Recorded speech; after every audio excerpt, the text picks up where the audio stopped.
Peggy 18.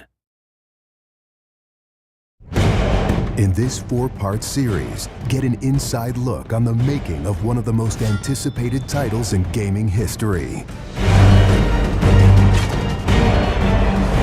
This is Inside Assassin's Creed 3.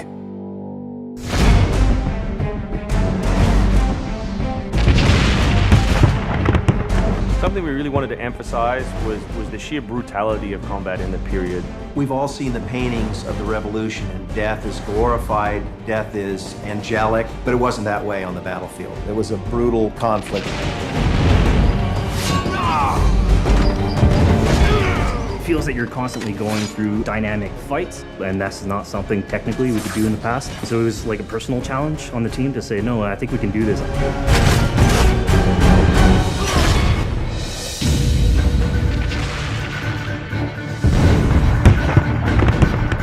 These armies are filled with different types of weapons. So, you have everything from muskets, you have grenadiers, you have guys with boarding axes.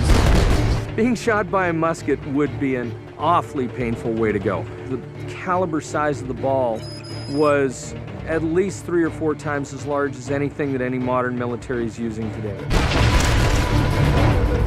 After the muskets were discharged, they would charge with their bayonets.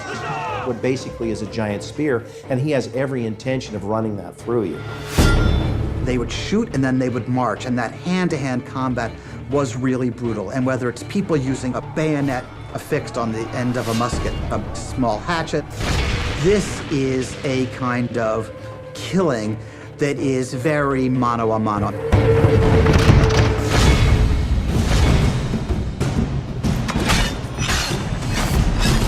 All the animations, all the weapons are brand new.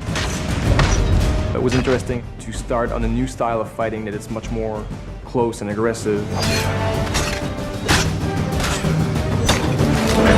Connor's favorite weapon is the tomahawk, obviously super deadly in hand-to-hand combat.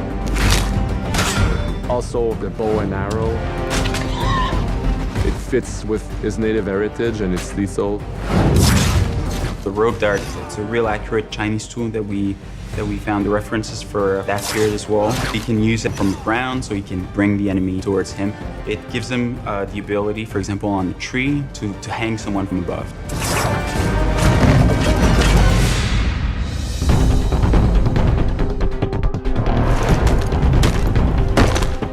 In Assassin's Creed 3, the one thing that we decided to do is to revamp the fight system from scratch.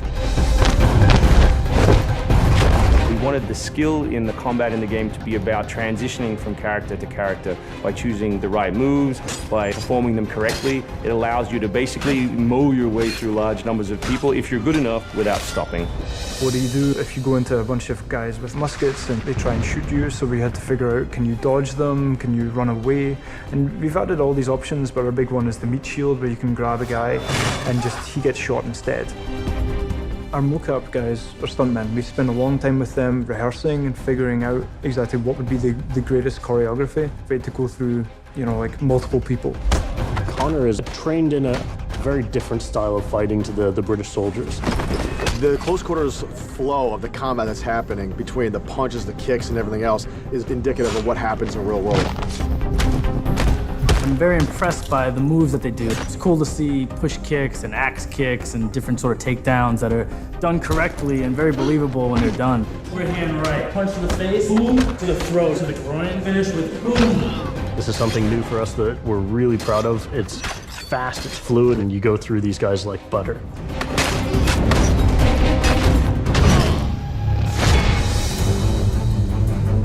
Connor is essentially the first guerrilla fighter. He's someone whose goal is always to move behind enemy lines, to pick off his target, and to escape. Employing guerrilla tactics, or what we now know today as asymmetric warfare, was something that truly was a component of the American Revolution. They learned what we would think was guerrilla-style warfare. You sort of hit quickly and then disappear.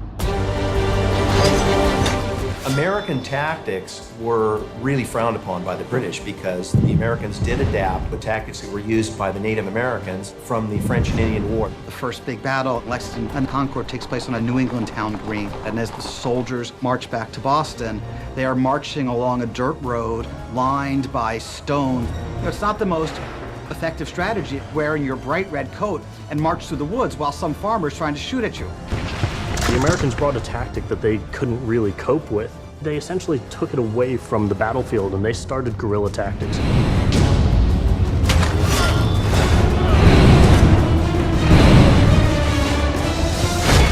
Next time on Inside Assassin's Creed 3, the hero behind the war. Connor is the hero of the American Revolution. He's a bit more like Dirty Harry. Connor is the current day Special Forces soldier. Silent, stealthy. He's fighting for freedom and he's fighting against tyranny.